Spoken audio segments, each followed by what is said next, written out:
자, 야당이 발의한 윤석열 대통령 탄핵소추안이 의결 정족수 미달로 국회 본회의를 통과하지 못했습니다. 더불어민주당은 탄핵안을 즉각 재추진하겠다는 입장인데요. 장성호 전 건국대 행정대학원장, 최창렬 용인대 특임교수와 관련 내용 짚어보겠습니다. 두 분 어서 오십시오. 네, 안녕하세요. 자, 어제 탄핵소추안 얘기에 앞서서 저희가 조금 전 속보로 계속 짚어드렸던 내용부터 좀 짚어보고 먼저 대담 이어가겠습니다. 비상계엄 사태 핵심인물이었죠. 김용현 전 국방부 장관 조금 전 검찰에 자진 출석해서 새벽에 조사를 받다가 긴급 체포가 됐습니다. 네. 어떤 의미로 봐야겠습니까?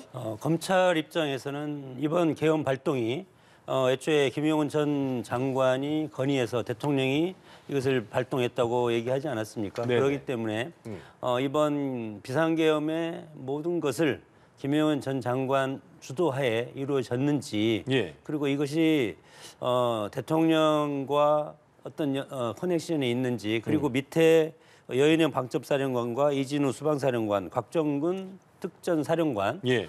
이런 어떤 부하 사령관들한테 어떤 영향을 끼쳤는지 그것은 본인이 다 지시했다고 했기 때문에 예. 마찬가지로 지금 이 장군들도 장관으로부터 지시를 받고 이런 것은 뭐 국회에 병력도 보내고 그런 것을 했다고 지금 진술하고 있지 않습니까? 그렇기 때문에 이 탄핵의 위법성 그것이 탄핵이 아니고 비상계엄의 위법성이 있는지 없는지 그리고 예.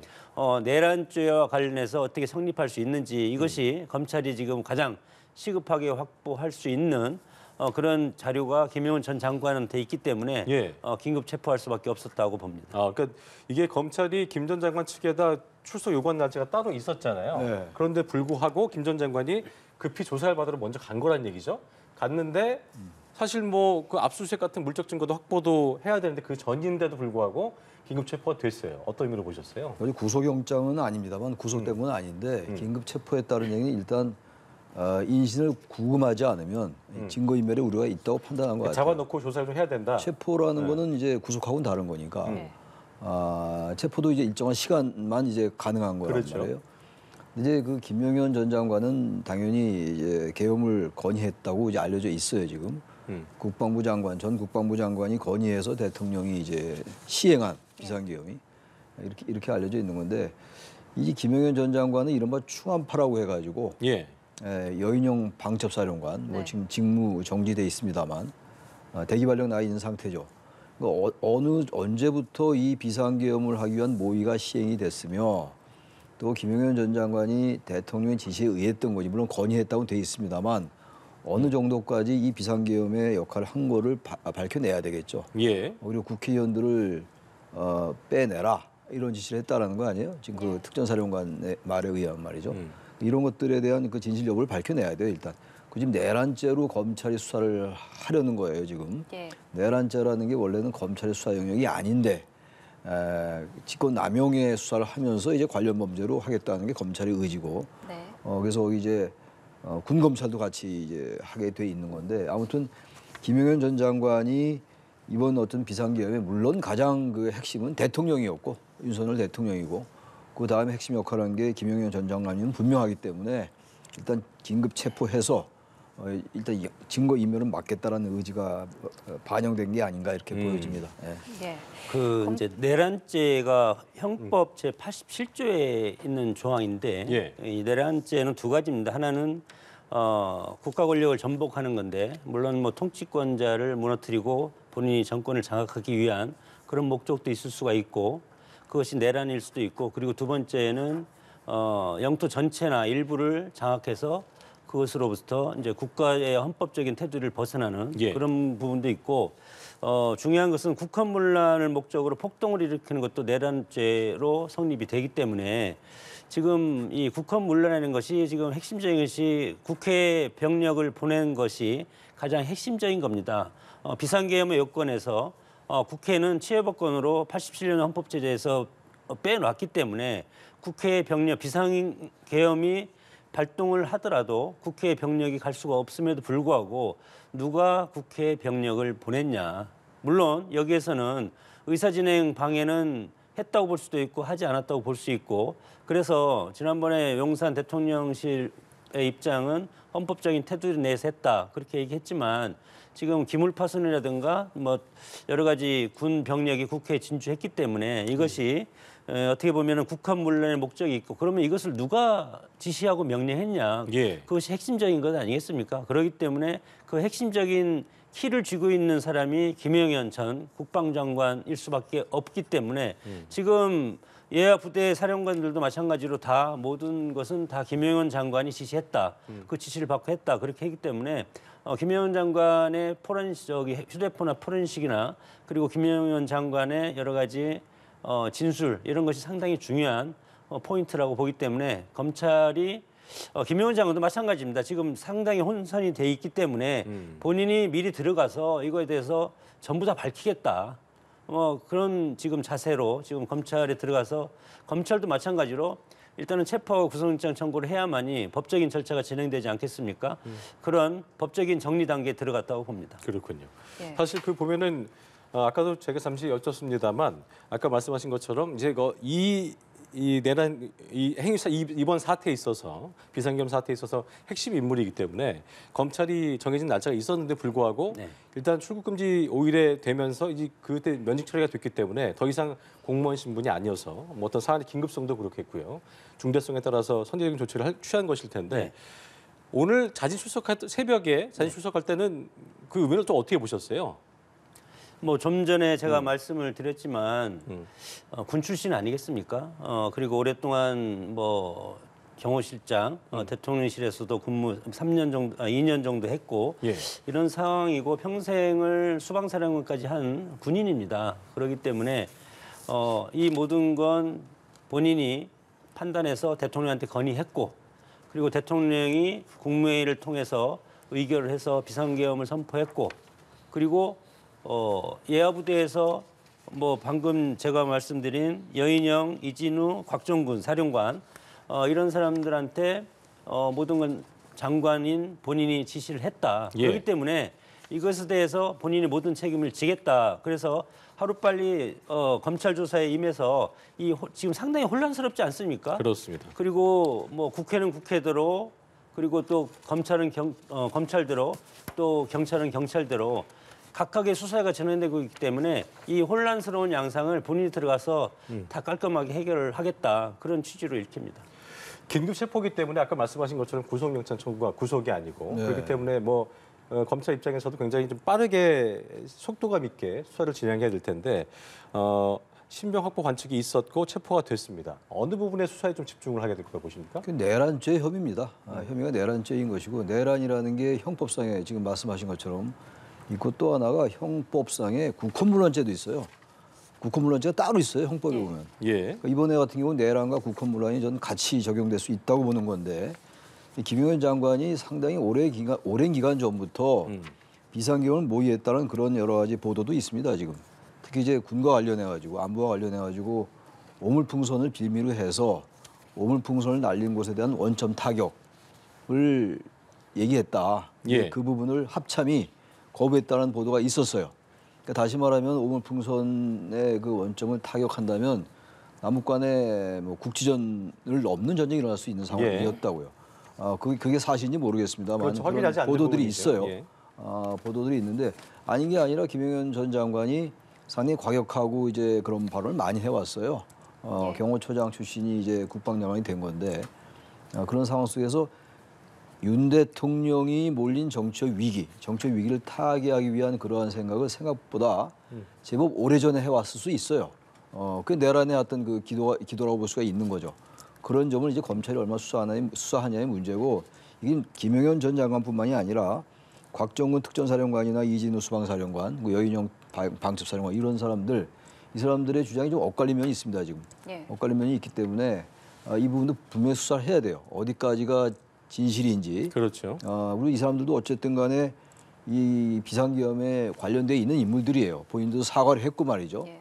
아무리 군인이라 하더라도 그런 부분들을 알고 임했던 거기 때문에 이 사람들도 이제 수사를 어차피 받을 텐데 지금 그래서 이제 보직이 배제된 거 아니겠어요? 대기 발령이 돼 있는 건데 김영현 전 장관의 문제뿐만이 아니라 이 부분은 뭐 앞으로 말씀들을 하고 이제 계속 수사가 이루어지겠습니다만 또 정치적인 측면, 법리적인 측면 양면에서 다 조사가 이루어지겠습니다만 어쨌든 가장 핵심적인 인물은 윤석열 대통령 그리고 김영현 전 장관 그리고 곽종훈 특전사령관, 예. 여인영 방첩사령관, 이진우 수방사령관이다라고 말씀 다시 한번 드립니다. 예. 예. 그럼 이번 계엄 사태의 책임 범위를 어디까지로 봐야 할까요? 수사를 해봐야지 알 거예요 아마. 저는 상당히 많은 사람이 관련돼 있을 수 있다고 봐요. 네. 이 수사라는 게 가장 핵심적인 의지를 가졌던 거는 아마도 대통령이었을 것 같고 그다음에 이제 김영현 장관이 같이 계속 이제 모의를 해왔던 것 같아요. 이른바 충암파라고 얘기가 계속 나오는 거 아니겠어요? 충암 고등학교 출신들, 예. 선후배 관련들. 여인영 방첩사령관이 그중 한 명이고 말이죠. 그러니까 이 사람들에 대한 수사를 하면서 이제 이런 거죠. 어디서 어느 선까지 이제 그 명령을 따른 거를 받아들이는 인정해야 되는 것인지. 예. 그리고 설령 부당한 명령이라 하더라도 부당한 명령이면은 거부할 수 있는 건데 그런 것들을 알면서 시행했는지 밑에 이제 부하들도 말이죠. 예. 군도 그렇고 그런 부분들에 대한 조사는 이루어져야 될 거예요. 그래서 그건 여러 가지 법리적인 문제이기 때문에 그건 조금 더 시간을 두고서 예. 여러 가지 증거나 자료나 압수수색 자료들을 보고 판단할 문제라고 생각합니다. 알겠습니다. 당시 뭐 그 사태 당시에도 뭐 그 측근 참모들도 모르는 부분도 있었기 때문에 앞으로 이 조사가 계속 자세히 이루어질 것이기 때문에 또 추가적인 내용이 들어온 대로 저희 이 내용은 또 짚어보도록 하겠습니다. 자, 어제로 시간을 좀 돌려보겠습니다. 현직 대통령에 대한 탄핵안 국회에서 표결에 붙여진 것은 이번이 세 번째였습니다.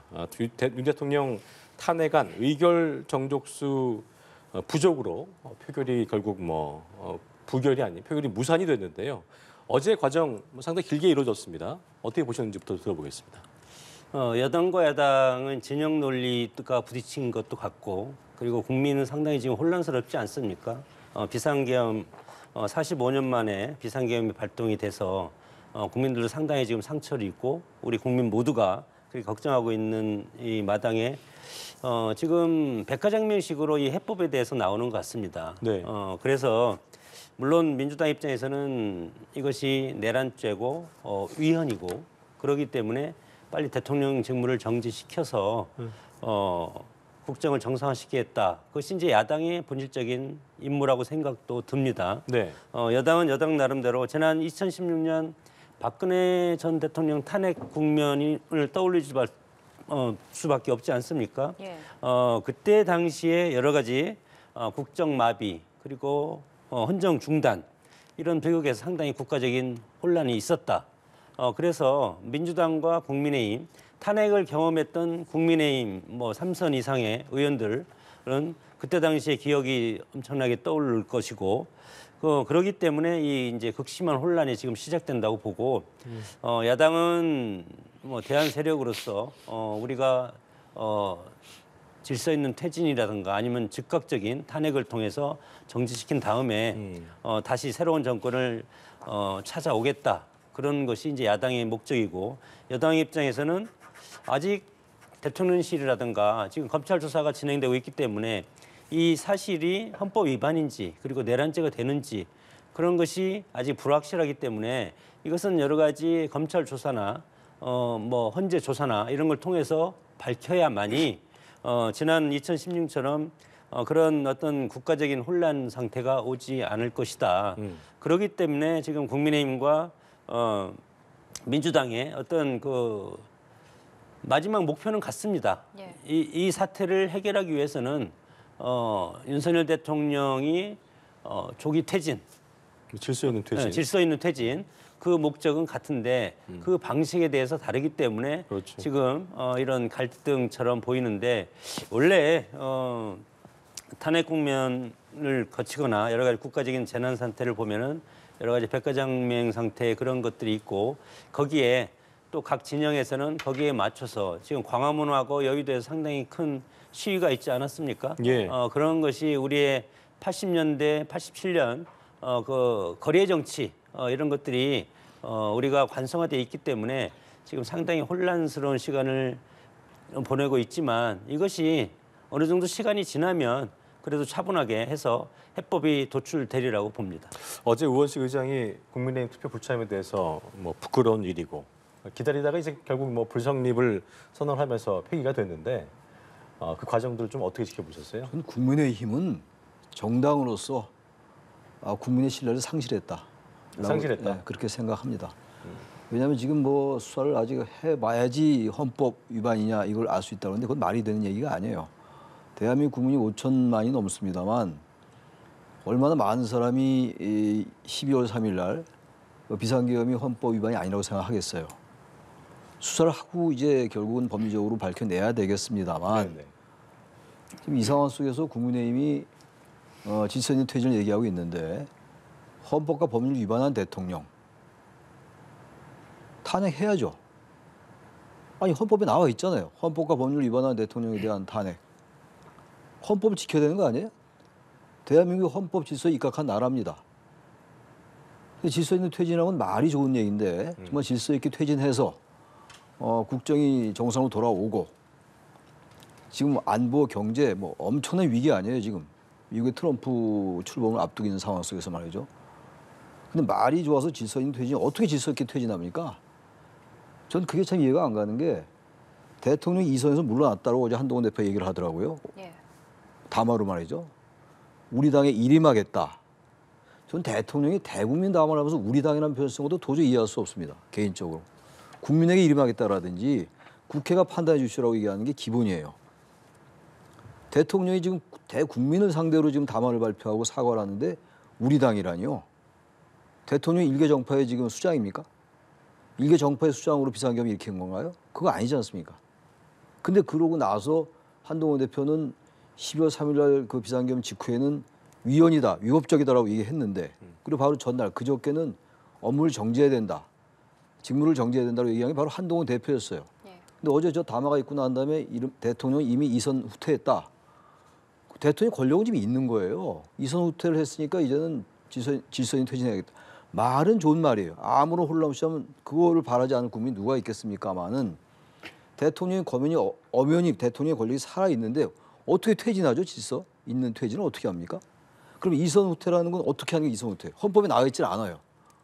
헌법에 나와 이선 후퇴라는 걸 따로 헌법을 개정해서 만들어 놓든가.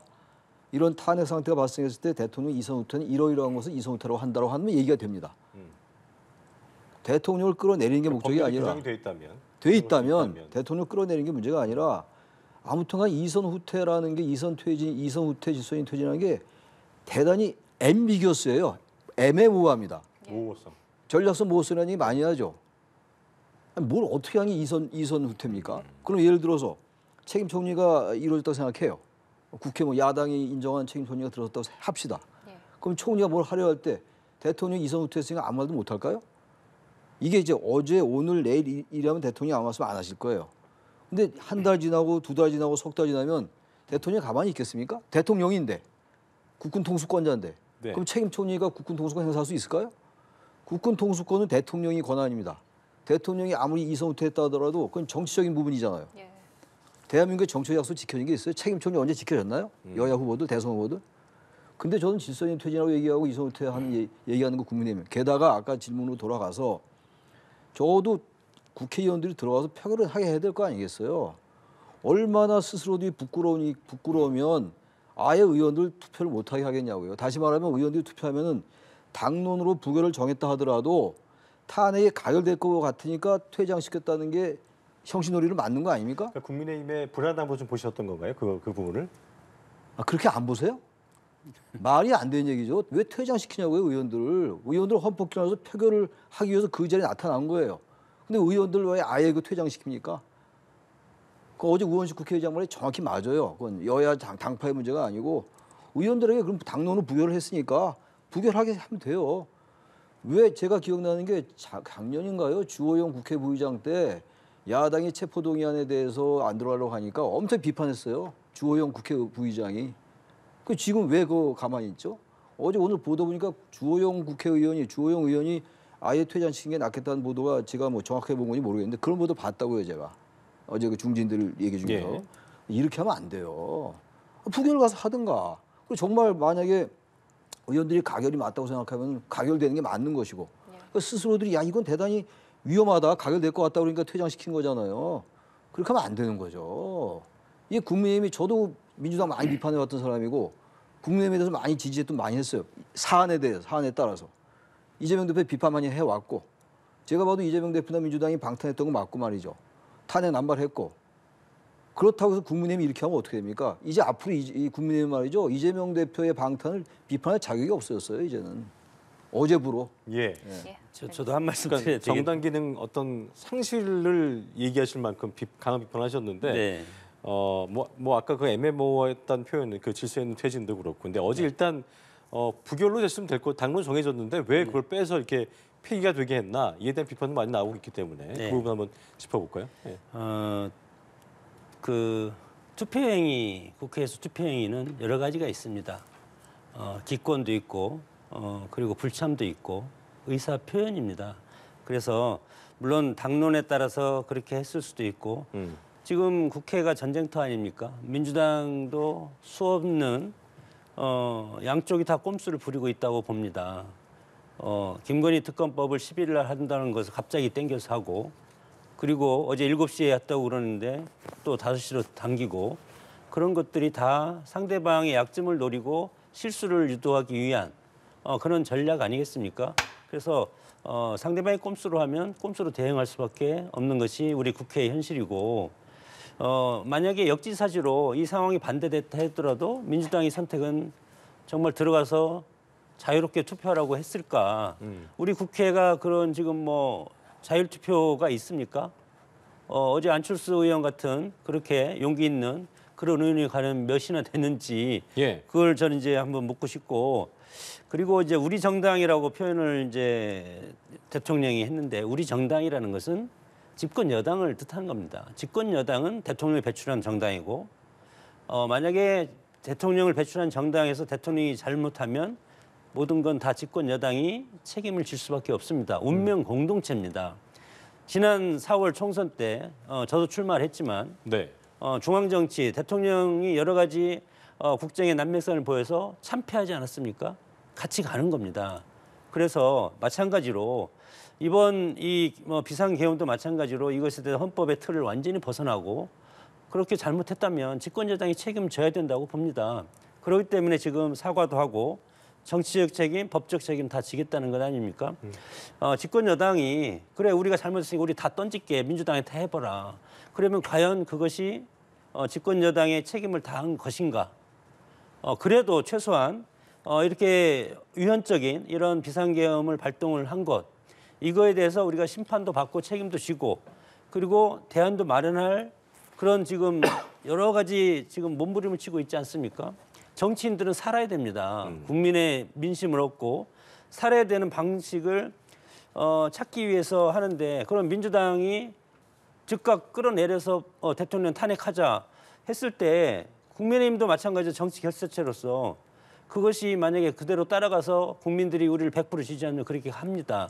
그러나 국민의힘 나름대로 또 지지층도 있고 그리고 이거 바라보는 어떤 법적인 시각도 좀 다르지 않습니까? 예. 그렇기 때문에 조금의 시간을 가지면서 질서 있게 퇴진하고 그리고 이 우리가 여당과 야당이 극단적으로 싸워서 어느 A 결사체가 B 결사체 완전히 잡아먹으면 지난번 박근혜 탄핵 이후에 문재인 정권 들어서 잘 됐습니까?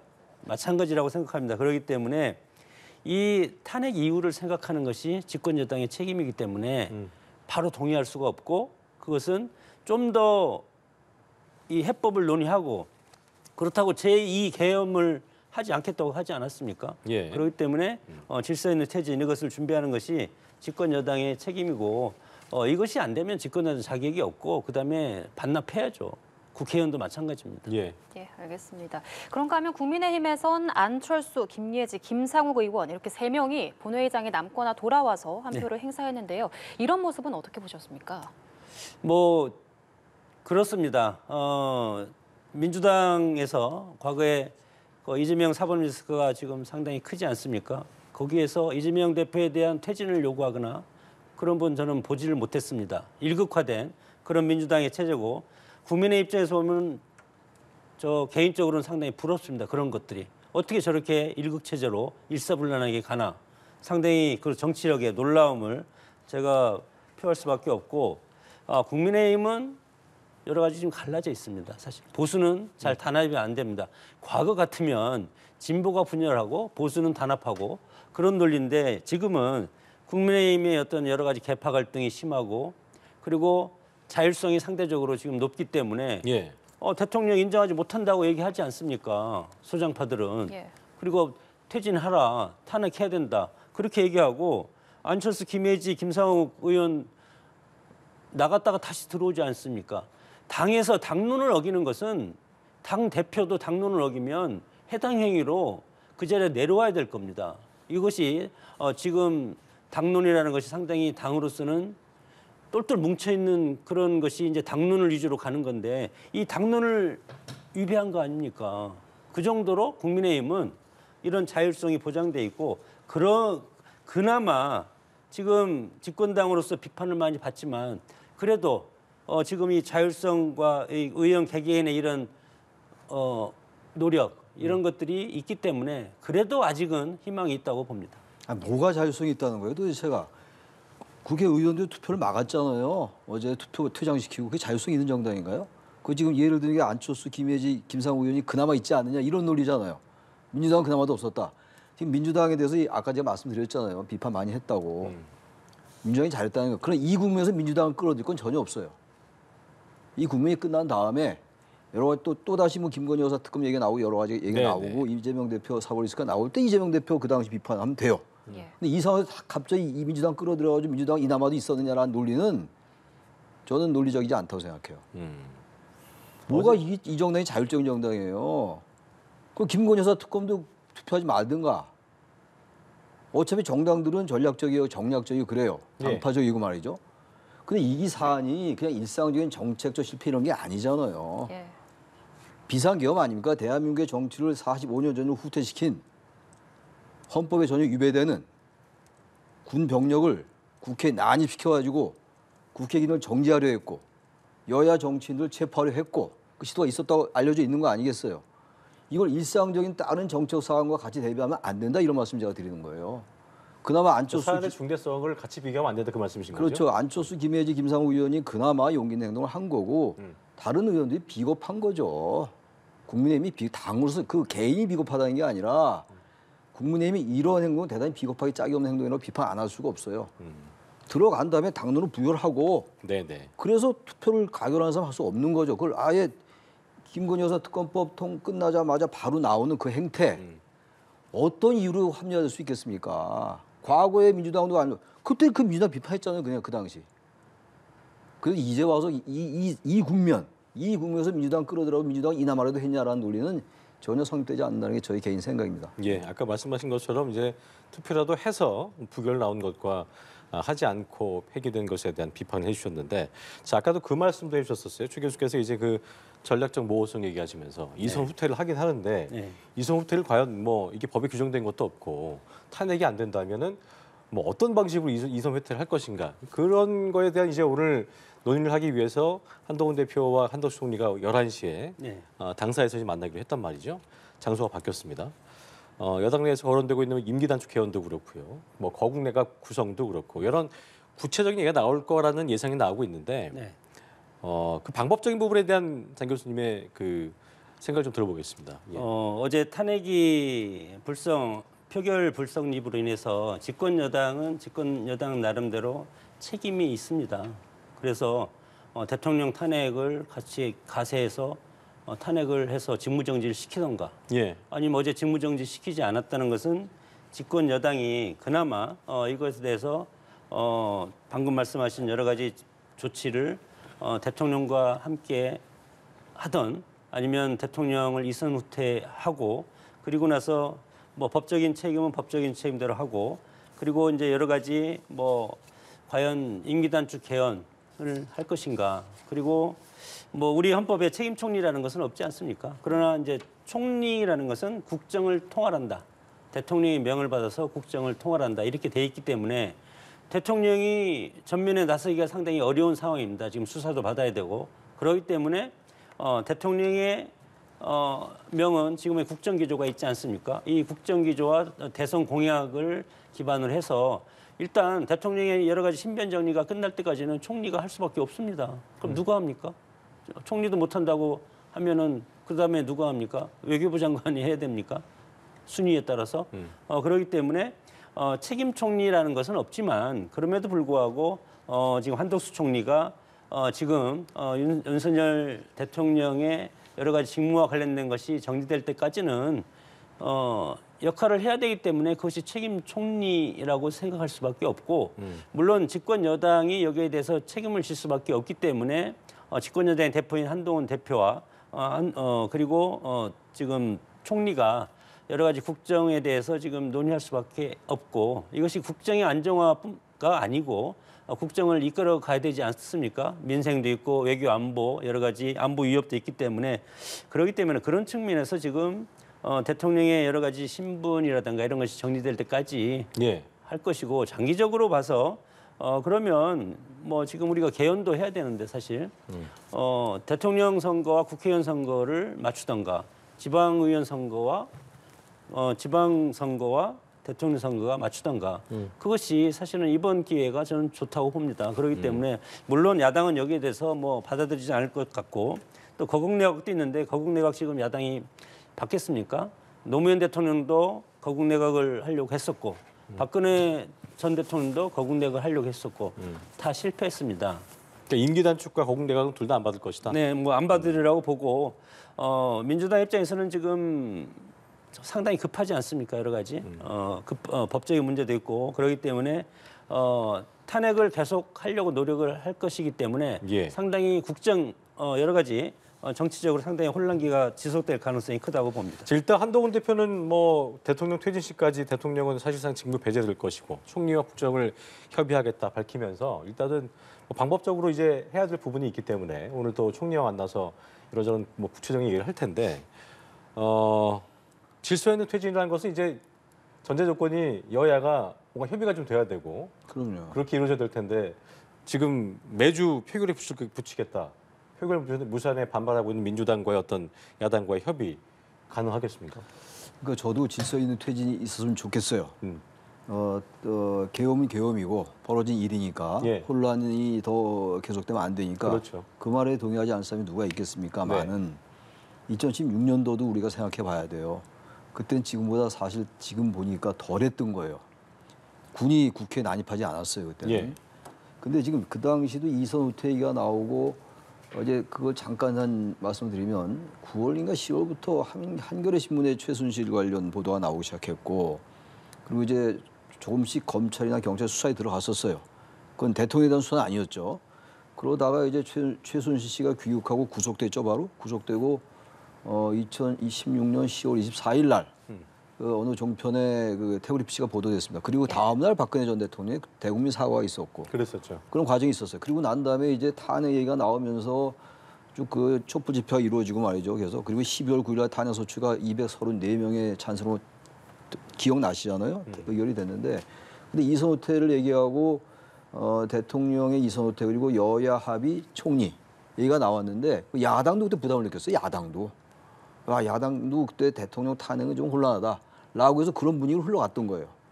그때 이제 이러면 안 된다라고 목소리를 낸 게 지금의 이재명 대표예요. 성남시장이었고 그때부터 이재명이 뜨기 시작한 거예요. 속된 거친 말로. 그런데 그러다 국민들의 촛불이 더 증폭됐던 겁니다. 그래서 국민들의 그 압도적인 압력에 의해서 12월 9일 날 생각보다 굉장히 큰 표차로 탄핵이 의결됐어요. 물론 여당이 분열도 있었습니다만. 저는 그래서 이선 후퇴 이런 거 다 좋아요. 제가 볼 때는 이선 후퇴나 질서 있는 퇴진이랑 참 이루어지기 어려울 것 같은데 문제는 현실적으로 야당이 이미 거부했어요. 어제 윤종근 원내대변인이 국회 나와서 거부했다고요. 거국내각 이런 거 받아들이지 않겠다. 그리고 지금 탄핵 매주 하겠다는 거 아닙니까? 예. 그래서 또 하나 더 중요한 게 여야가 다 정략적 생각이 있다 칩시다. 예. 1000번 100번 양보해서 국민이 이걸 어떻게 용납할 거냐가 문제예요. 제가 아까 그래서 2016년도를 소환한 겁니다. 근데 야당도 그야말로 질서 있는 퇴진으로 그냥 박근혜 대통령 이선 후퇴시키고 그리고 이제 국군 통수권만 유지시킨 다음에 그리고 여야가 합의하는 정말 국회 추천 총리로 하여금 국정을 하게 하자라고 했는데 그게 국민들이 받아들이지 않았던 거예요. 그래서 지금의 국민과 그때 국민은 다르지 않다고요. 어제 보니까 여의도에 지금 경찰 추산 15만 명이더라고요. 대개 이제 그 지난주까지 계속 있었던 민주당 집회가 경찰 추산 대개 5만 명, 2만 명 이랬어요. 근데 경찰이 어제 15만 명으로 추산을 했더라고요. 더 많이 왔다는 거예요. 물론 주최 측 추산은 더 크겠습니다만 그렇다면 이거는 서서 이제 국민의 민심이 에너지가 모아가고 있다는 얘기예요. 그거를 얘기를 해야 돼. 그거를 아무리 정치권에서 자신들의 생각이 정치 유불리에 따라서 물론 야당도 생각하고 있는 거지. 사법리스크 막을 수 있겠구나. 뭐 아닌 말로 제가 함부로 말씀드릴 수 없습니다. 야당이 호재를 부를 수 있겠죠. 근데 그런 것보다 더 중요한 게 과연 대한민국의 주권자가 이걸 어떻게 바라보고 있느냐가 핵심입니다. 아무리 뭐 거국내각하고 책임 총리하고 질서인 퇴진하자고 그래도 정말 진심을 가지고 말이죠. 약까지 동의했다고 치고요. 동의할 리도 없습니다. 동의 안 한다고 얘기했습니다만 그렇게 가정하더라도 과연 국민들께서 이 상황을 그렇게 인내를 가지고 지켜보실 수 있을지가 관건이에요. 제가 그래서 자꾸 이런 말씀 드리는 겁니다. 그렇다면 최 교수께서 생각하시는 최선의 지금 상황에서의 현실적 방식은 방식은- 매주 그 민주당 얘기하는 매주 아니, 탄핵 그거는 표결입니까? 바람직하지 않은데 예, 예. 탄핵을 발의하면 빨리 탄핵이 통과시키는 게 맞고 그리고 안 되면 대통령께서 결단 내리셔야죠. 그게 하에 대한 부분 얘기하신 거예요? 결단은 각자 생각하시면 돼요. 제 입으로 얘기하지 않아도 몇 가지 방법이 있었잖아요. 하야, 탄핵, 또 뭐 임기 단축 개헌. 임기 단축 개헌은 야당이 안 하겠다는 거 아닙니까 지금? 예. 퇴진과 하야는 같은 얘기고 퇴진은 탄핵을 통해서 해야 되는데 탄핵은 지금 철벽 방어하고 있으니까 예. 국민의힘 앞으로 어떻게 될지 모르죠. 근데 국민들은 계속 아마 탄핵을 요구할 것 같고 그러니까 어쨌든 모호한 이선 후퇴는 안 된다. 이선 후퇴는 그거는 쉽지 않을 거예요 아마. 대통령이 현재 권한을 가지고 있기 때문에 이선 후퇴라는 건 100일, 30일, 60일, 네, 70일 지나면 더 혼란스러울 수 있다고 생각해요. 어쨌든 오늘 한동훈 대표와 한덕수 총리의 만남에서 또 어떤 구체적인 방안들이 나올지 저희가 또 지켜보면서 그 부분을 좀 앞으로 또 진행시켜 보도록 하겠습니다. 예. 자, 윤 대통령 탄핵안의 국회 통과가 불발되면서 여당 내에서 한 대표의 리더십이 좀 강화될 거다 이런 전망이 나오고 있는 게 또 오늘 사실 그 장소의 변동이죠. 그러니까 어제는 한 대표가 총리 공관으로 갔고 오늘은 한 총리가 당사로 오기로 했다. 이 부분이 힘의 중심이 당 관계자 얘기예요. 어디로 가는지 보여주는 것이다 이런 뭐 말도 있었는데 한동훈 대표 중심으로 뭐 당내 지형이 좀 재편될 가능성이 있다. 힘의 중심이 그 부분 어떻게 좀 보십니까? 지금 뭐 당 대표는 한동훈 대표지만 친한파가 소수파입니다. 네. 20석, 18석. 그 정도 되죠. 그 얘기가 정도 나오고 있죠. 되고 친윤 소위 말해서 친윤계와 중도가 나머지 뭐 80명 그 정도 되지 않습니까? 그렇기 때문에 지금 국민의힘 입장에서는 집권 여당이지만 상당히 위기입니다. 우리 최 교수님이 아까 말씀하셨지만 국민의힘이 뭐 문을 닫아야 된다 이런 얘기 취지로 말씀도 하셨지만 그런 비판을 받아야 됩니다. 왜냐하면 우리가 정치를 못하기 때문에 지난 총선도 심판을 받았고 예. 지금도 현재도 국민의 따가운 그런 회초리를 지금 맞고 있고 앞으로도 저 잘못하면 정말 과거에 뭐 공화당이나 이런 것처럼 당이 소멸될 가능성도 상당히 크기 때문에 당의 리더십과 선장이 입장이 상당히 중요합니다. 예. 그렇기 때문에 물론 지금 어제 탄핵의 표결 불성립으로 참석을 우리가 투표에 참가를 안 했기 때문에 표결 불성립으로 탄핵을 폐기를 시켰고 민주당에서는 계속 하기 때문에 외부적인 어떤 요인으로서는 국민의힘이 단결할 수밖에 없습니다. 한동훈 대표뿐만 아니고 108명 일치 단결을 할 수밖에 없는 것이 현재의 상황이고 그럼에도 불구하고 지금 대통령이 임기 단축을 한다고 했기 때문에 이미 당내 파워 게임은 아주 위태로운 정당이지만 시작되었다고 봅니다. 그래서 과연 한동훈 대표가 지금 1년의 탄핵 직무정지 또 조기 퇴진 여러 가지 레토릭을 바꿔왔지 않습니까? 이런 상황에서 과연 지금 대표 체제가 정말 이 위기 국면에서 한동훈 대표 일사천리로 모든 걸 당권을 정말 갈등 없이 장악하고 갈 수 있는 분위기인가? 위기 있을 때 당은 더 치열하게 싸웁니다. 그렇죠. 네, 그렇기 때문에 저는 거기에 동의하지 않습니다. 당의 리더십 어떻게 될지 모르겠다. 당정욱 최고위원도 한동훈 대표와 지금 상당히 큰 갈등을 지금 겪고 있지 않았습니까? 이런 상황을 봤을 때 통상적으로는 비대위원장 체제로 갑니다. 통상적으로는 당 대표도 비상계엄에 관여는 하지 않았지만 도의적인 집권여당 대표로서 책임을 져서 일단은 당 대표에서 내려놓고 그 다음에 다시 시작하자 이런 분위기가 과거에는 있었는데 지금의 우리 국민의힘 내부에서는 질서 있는 퇴진을 이렇게 하기 때문에 정말 급격하게 당의 리더십도 바꿀 필요가 있을까 이런 논쟁이 일어날 가능성이 상당히 크고 당내 갈등이 당이 분열된다고 생각하지는 않습니다. 분열되면 더 이상 분열될 게 없고 잃을 것이 없습니다. 더 이상 어떻게 무너집니까? 무너지면 당을 문을 닫는 것밖에 없고 분당으로 가든지 뭐 아니 뭐 이런저런. 분당은 뭐 생각할 수가 없는 것 같고요. 당의 문을 닫든가 보수 정당 소멸해서 새로운 정당을 만들든가 그런 것인데 아니면 질서 있는 퇴진을 준비하기 위해서는 당내 갈등이 임시적으로 봉합되든가 아니면 당을 새로운 어떤 비대위 체제로 가든가 해서 여러 가지 지금 당내에서는 치열하게 논쟁이 시작될 수밖에 없다. 받기 혼란스럽고 국정의 책임을 못 질 정도로 했을 때 당의 혼란도 같이 갈 수밖에 없는 것이 집권당의 생리이기 때문에 어떻게 갈지는 차후 쭉 지켜봐야 된다고 봅니다. 추기호 원내대표도 어제 그 표결 무산 이후에 사퇴 의사를 밝히기도 했었는데 조 교수님 보실 때 그 비상사태 선포 이후에 한동훈 비상사태요? 비상개혁? 비상개혁 네. 이후에 그 사태 이후에 한동훈 대표가 보여온 어떤 뭐 리더십이랄까요? 어떤 그 대응력이랄까요? 그런 걸 좀 보신다면 네. 앞으로의 당내 그 어떤 뭐 힘의 역학 구도란가요? 이런 거 어떻게 좀 전망하시는지 한동훈 들어보겠습니다. 대표가 한계를 많이 보이는 것 같아요. 한계를 보인다. 네, 그 12월 3일 날 비상계엄 선포 직후에 예. 보였던 행동은 대단히 용기 있었어요. 그리고 그동안 한동훈 대표가 김건희 여사 특검에 대해서 국민의 눈높이를 얘기하다가 그것도 이제 주저앉았고 네.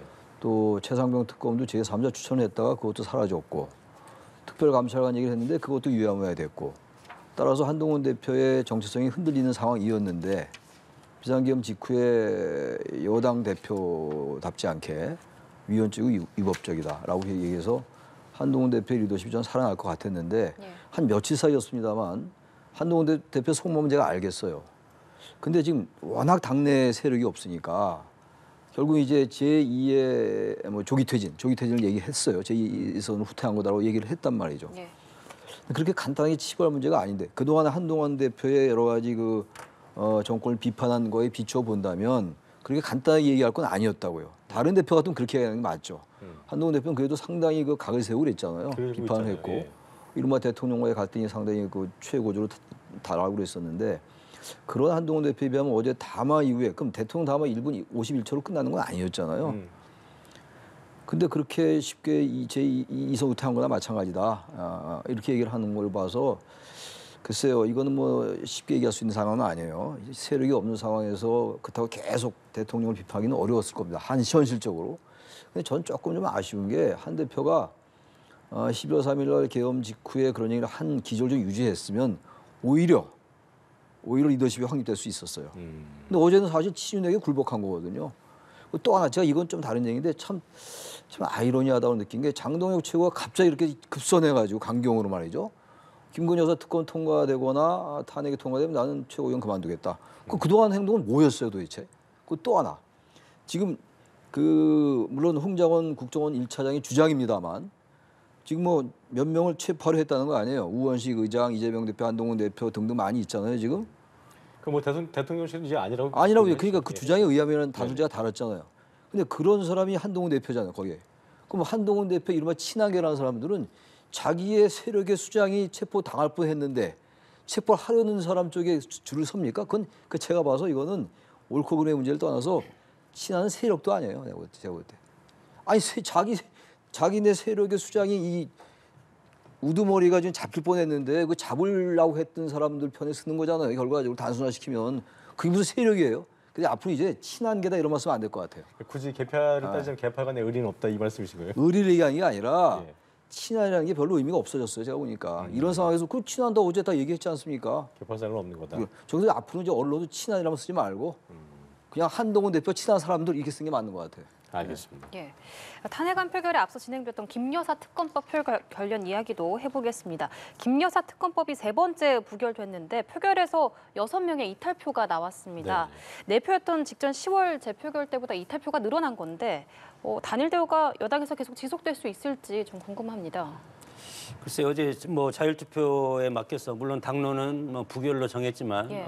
지금 모르겠습니다. 이게 국민의힘에서 이탈한 건지 다른 당에서 이탈했는지 이번에 탄핵 특검안을 보면 물론 대법원장이 추천해서 민주당이 결정하는 그런 구조고 거기에 또 이번 선거와 관련된 거 그런 것이 지금 들어가 있지 않습니까? 그렇기 때문에 이탈표가 뭐 다른 당에서 나올 수도 있겠다 이런 생각도 이제 했었는데 하여튼 뭐 지금 2석이 부족한 지금 부결이 됐지 않습니까? 다른 당이 되면 어디를 얘기하시는 거예요?